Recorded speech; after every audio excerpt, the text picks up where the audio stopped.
Sir actually విచిత్ర పరిస్థితి కదా, ఇప్పుడు కాంగ్రెస్ ప్రతిపక్షం, మీరు ప్రతిపక్షంలో ఉంటే కాంగ్రెస్తో మీకు ఇక్కడ అంటే ఏకీభావం ప్రకటించాలి టీఆర్ఎస్కి వ్యతిరేకంగా. మన కాంగ్రెస్ బీజేపీ ఏనాడు కలవలేదు. ఏంటి అటుపక్క ఇంకో పక్క టీడీపీ ఉంది, టీడీపీతో అక్కడ మీరు దోస్తులు ఏపీలో, ఇక్కడ మాత్రం దోస్తీ చేస్తే ఒక ప్రాబ్లం, చేయకపోతే ఇంకో ప్రాబ్లము ఎదుర్కొన్న టీఆర్ఎస్. ఇప్పుడు అంటే మీరు ఎక్కడ ఉన్నారా, రెఫరీలా ఉన్నారా అర్థం కావట్లేదు. పరిస్థితి ఒక విచిత్రంగా ఉంది బీజేపీకి సంబంధించినంత. కానీ మేము ఈరోజు మేము ఇక్కడ ఒక ప్రధాన ప్రతిపక్ష పాత్రగా రానున్న రోజుల్లో మేము పోషించాలని అనుకుంటున్నాము. ఎందుకంటే కాంగ్రెస్ పార్టీ సమీప భవిష్యత్తులో పెరిగేటువంటి అవకాశం లేదు. ఎందుకంటే దేశంలోనే వారికి నాయకత్వం వేస్తున్నటువంటి వాళ్ళ నాయకత్వం మీదనే వాళ్ళ కార్యకర్తలకు విశ్వాసం లేదు, ప్రజలకు విశ్వాసం లేదు.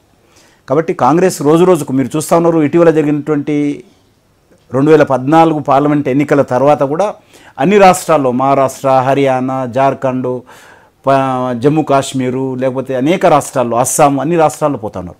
ఇప్పుడు వాళ్ళ అధికారం ఉన్నటువంటి 2-3 రాష్ట్రాలు, కర్ణాటక కావచ్చు, హిమాచల్ ప్రదేశ్ కావచ్చు, ఉత్తరాంచల్ కావచ్చు, ఆ రాష్ట్రాలలో కూడా కాంగ్రెస్ పార్టీ ఎప్పుడు ఎలక్షన్ జరిగినా ఓడిపోతుంది, మేము గెలుస్తాం. కాబట్టి కాంగ్రెస్ పార్టీకి సమీపంలో భవిష్యత్తులో అవకాశం లేదు. కాబట్టి ఈ తెలంగాణలో ఈరోజు పెరుగుతుంది అనుకోవడం కూడా తప్ప. ఎందుకంటే కాంగ్రెస్ సంబంధించినటువంటి ఎమ్మెల్యేలు, ఎంపీలు వెళ్ళిపోతున్నారు. కాబట్టి తప్పకుండా భారతీయ జనతా పార్టీ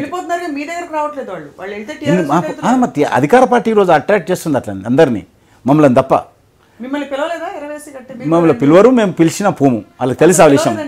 మమ్మల్ని పిలువరు, పిలిచే ధైర్యం లేదు వాళ్ళకి. బీజేపీని, కిషన్ రెడ్డిని పిలిచేటువంటి చంద్రబాబు నాయుడు గారు కూడా ప్రయత్నం చేశారు తప్ప మనకు పిలిచే ధైర్యం డైరెక్ట్గా లేదు. చంద్రబాబు నాయుడు గారు చాలా రోజుల క్రితమే కిషన్ రెడ్డికి మంచి భవిష్యత్తు ఉంటుంది టీడీపీలో అని చెప్పారు. నేను వెళ్ళనని తెలుసు, మామూలు క్యాజువల్గా అన్నాడు ఆయన. కాబట్టి నన్ను బీజేపీని మారి మా పార్టీలో చేరాలనేటువంటి ధైర్యం ఎవరికి లేదు. ఇప్పుడు జిఎస్టీ మీద మొన్న మీరు మాట్లాడారు అనర్గణంగా మన అసెంబ్లీలో, అది అందరినీ ఒప్పించడానికి. సరే, అటువంటి ఒక జాతీయ సిద్ధాంతపరమైన అంశాలు తప్ప ఇప్పుడు ఏదైనా జరిగితే మీరు ఎటు మాట్లాడాలో ఎలా తెలుస్తుంది మీకు? మేము ప్రజల పక్షాన ఉంటాం. ఇక్కడ ఎవరు ఉండరు. లేదు లేదు, మేము తప్పకుండా ప్రజల పక్షాన ఉంటాం. మీరు భవిష్యత్తులో చూస్తారు కదా.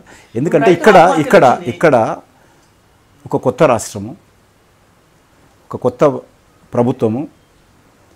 కాబట్టి వచ్చినటువంటి 2 సంవత్సరాల్లో మొత్తం ఈ పార్టీ ద్వారానే మొత్తం తెలంగాణకు నష్టం జరిగిందనో, ఈ పార్టీ ఏం చేయలేదనో అనడం కూడా అంత భావ్యం కాదు. కాబట్టి మేము 2 సంవత్సరాలు ఈ పార్టీకి సమయం ఇవ్వాలని అనుకున్నాము. కొత్త రాష్ట్రం కాబట్టి టీఆర్ఎస్కి అనుకున్నాము. అనుకూలం కాదు. ఇప్పుడు మేము కూడా అధికారం ఉన్నాం. మిగతా కాంగ్రెస్ లాగా ఇప్పుడు కాంగ్రెస్ వాళ్ళు ఫస్ట్ శాసనసభలో తెలంగాణ వచ్చిన తర్వాత, టీఆర్ఎస్ పార్టీ అధికారంలోకి వచ్చిన తర్వాత ఫస్ట్ శాసనసభలో ఈ రాష్ట్రంలో ఎడ్యుకేషన్ లేదు, టీచర్స్ పోస్ట్ ఖాళీలు ఉన్నాయి, టాయిలెట్స్ లేవు అంటే టీఆర్ఎస్ వాళ్ళు కొలగొట్టారా? కాబట్టి కాంగ్రెస్ నిన్నటిదాకా నువ్వు 10 సంవత్సరాల అధికారంలో నుండి ఆ రకంగా మాట్లాడతారు. మీరు రకంగా మాట్లాడము. ఒక నిర్మాణాత్మకమైనటువంటి కన్స్ట్రక్టివ్ ప్రతిపక్షంగా ఉండాల్సినటువంటి బాధ్యత ఈరోజు మేము సుమారు 15 రాష్ట్రాల అధికారం ఉన్నాము, కేంద్రంలో అధికారం ఉన్నాము. బాధ్యతగా మాట్లాడాలి. కాంగ్రెస్ లాగా మేము బాధ్యతారహితంగా మాట్లాడే పార్టీ మాది కాదు.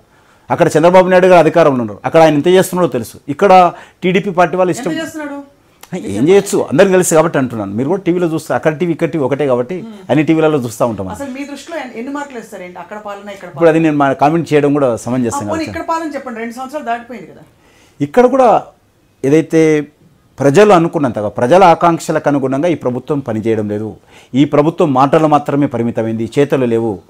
మాటలు కోటలు దాటుతున్నాయి తప్ప చేతలు సెక్రటరీ దాటడం లేదు. సెక్రటరీ మాటలు ఈరోజు అనేక రకాలుగా మాట్లాడుతున్నారు తప్ప పని మాత్రం ఫామ్ హౌస్ నుంచి బయటికి రావడం లేదు. తప్పే ఉందండి. ఒక ముఖ్యమంత్రిగా వారు సెక్రటరీకి రావాల్సినటువంటి బాధ్యత ఆయనకున్నది. రోజు పేపర్లో చూస్తున్నారు. నేనైతే పోయి చూడలేదు ఎప్పుడు కూడా, మమ్మల్ని రానియర్ కూడా. కానీ మేము ఎప్పుడు కూడా పోయి చూడలేదు. బట్ పేపర్లో రోజు ఫామ్ హౌస్లో ఉంటున్నాడు, నైట్ ఆల్ట్ అనే ఉంటాడు, 2 రోజులు ఉంటాడు అని చెప్తున్నారు తప్ప సెక్రటరియట్లో ఈ రోజు ఉంటున్నాడు అని ఏ రోజు కూడా పేపర్లో చూడలేదు. ఒక ఎమ్మెల్యేగా నేను కాన్స్టిట్యున్సీలో ఉండాలి, మా ఆఫీస్లో ఉండాలి, ఒక టీచర్ స్కూల్కి వెళ్ళాలి, ఒక మంత్రి ఆఫీస్కి వెళ్ళాలి, ఒక ముఖ్యమంత్రి సెక్రటరియట్ కూడా రావాలి. కానీ ముఖ్యమంత్రి సెక్రటరియట్ రాకుండా ఉండేటువంటి ముఖ్యమంత్రి ప్రపంచంలో మనం ఒక కేసీఆర్ గారిని చూస్తున్నాం. సో ఆ కంప్లైంట్ అయితే మీరు ఒప్పుకుంటారంటే 100% అందులో తప్పే ఉంది. తప్పకుండా కేసీఆర్ గారు ఈరోజు మాటలతో ప్రభుత్వాన్ని నడిపిస్తున్నాడు తప్ప చేతులతో లేదు.